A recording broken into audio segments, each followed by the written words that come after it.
Francis ATWOLI ameweza kujibu kutokana na video ambayo imekuwa ikisambaa kule mitandaoni, video ya dada akiwa Saudi Arabia.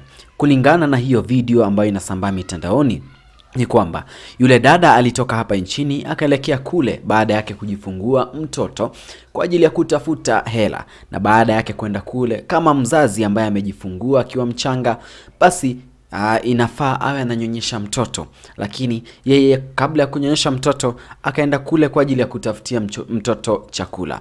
Baadaye akageuka kuwa dada ambaye atanyonyesha umbwa kule upande wa Saudi Arabia. Video hiyo ambayo imekuwa ikisambaa mitandaoni imewaacha Wakenya wengi wakiwa wamekasirika, ikafikia mpaka Francis ATWOLI kureact kupitia hii video courtesy of NTV.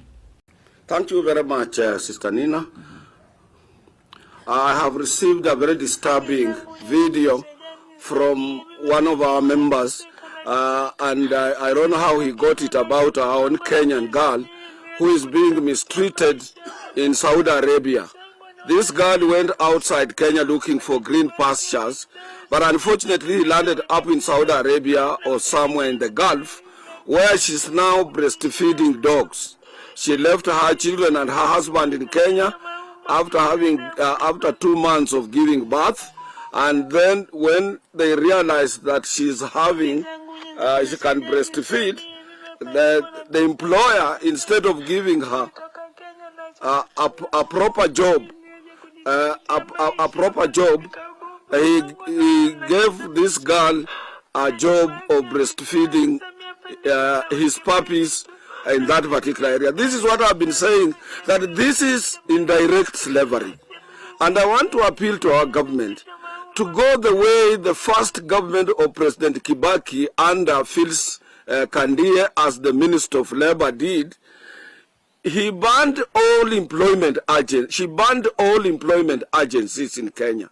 Because let this issue of our people, migrant workers from Kenya, be a government to government. Let government of Kenya negotiate with the government of Saudi Arabia on terms and conditions of service, be it in Qatar or anywhere in the Middle East, so that our people living this country can do decent jobs, not a job of breastfeeding dogs.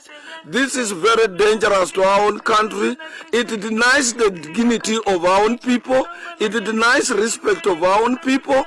It denies us our own citizenship as Kenyans who are from a free and independent country, a country that practices democracy, a country that can attract both direct and indirect investment and create employment for our own people.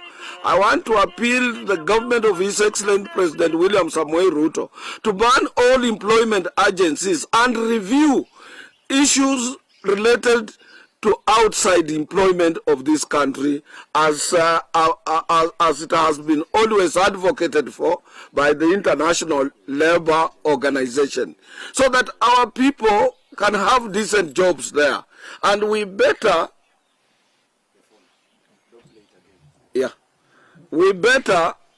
as Kenyans remain the way we are, but with our own respect and dignity.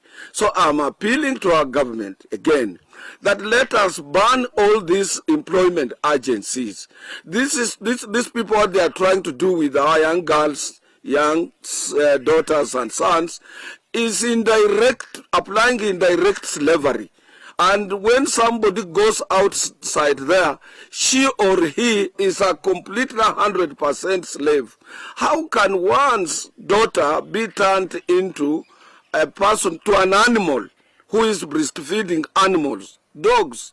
It really lowers the dignity, it lowers our standards as Kenyans. And I want to take this opportunity equally to appeal to our young people.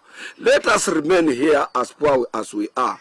We have a new government, a government that is now struggling to refurbish our economy. The economy will grow under this government after appointment of ministers having been vetted and occupied their offices, and we will be able to access jobs in this country at whatever level that the jobs will be available in this country. You better earn 10,000 shillings and remain in this country.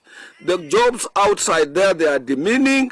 They are jobs that are not respectful, are jobs that are not decent as advocated for by the International Labour Organization. They are jobs that we cannot accept as Kenyans, people who are free and independent in our own country.